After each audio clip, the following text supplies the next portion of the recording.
So next up, we have Matthew, who's going to share us a talk called Unicorns.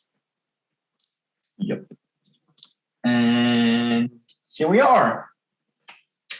All right. Tonight I want to talk about unicorns, but I just don't want to talk about unicorns in general because, I mean, everybody knows unicorns and everybody likes unicorns. What I want to do is give you an historical perspective on unicorn because you know me a bit maybe by now. I work at Paradox. I make historical strategy games.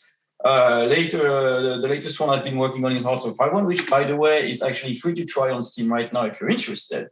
So tonight, I offer you to take an historical look at unicorns.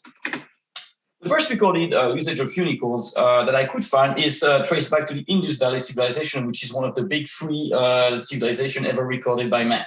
We were looking at like 3000 to 1000 BC. We don't know much about it, but it seemed that the unicorn was actually a mark of a high social rank and possibly like a noble clan sigil. It passes to us through the Greeks, who actually visited a bit of India and came back with some legends and stories, which, of course, as you did in the time, you pass them as actual natural history. Most of the stuff that Ctesias has wrote about India has been entirely debunked immediately after reading, but for some reason, unicorns went through the filter and were considered actual thing that existed. Even Aristotle mentioned it, and the follower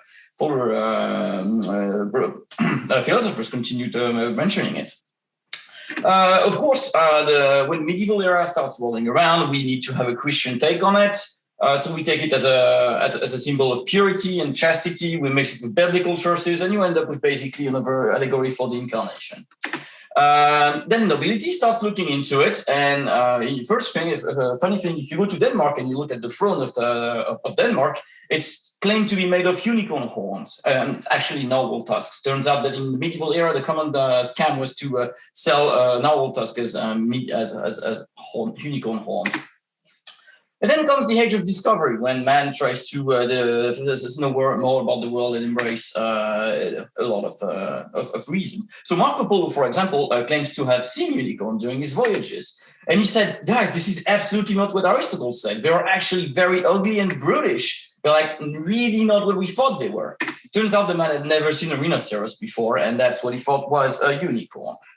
But then we end up in the 16th century, and Leonardo himself comes, and I don't know, one day he's bored and starts thinking, okay, what can we do about unicorn? How would I capture one?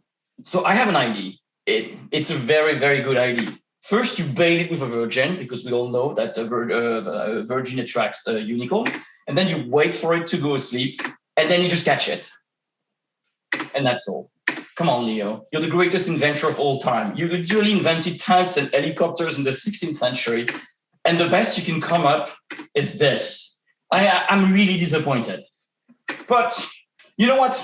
Historical perspective is one thing, but what's the most important thing about unicorns? They don't exist. That's the most important thing, and that's the defining trait, and that's why they're cool. And yet, unicorns don't exist, and I keep hearing things like, this problem is unique to us. Our industry has unique controls nobody else has. You come from X, you don't understand. I don't know. Am I a unicorn? Nobody else has performance constraints. Nobody else has multiple disciplines collaborating on a product. Nobody else has deadlines or difficult customers. Nobody else has weird platforms.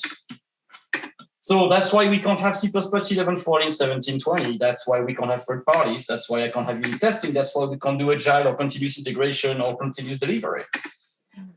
Except we're not unicorns. We're just making excuses.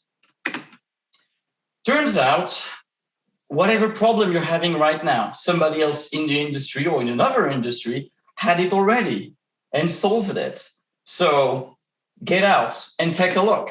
Talk to your peers. Grab people from outside your industry. Watch talks, read blogs, go to conferences. ACCU is a very good place to start. And then share your findings. Because if not, you're basically baited by a guy, by a maiden, and get beaten in the face with a stick to be captured. And really, is that really all you want to be? I don't think so. Thank you. That's wonderful. Thank you so much. Thank you so much.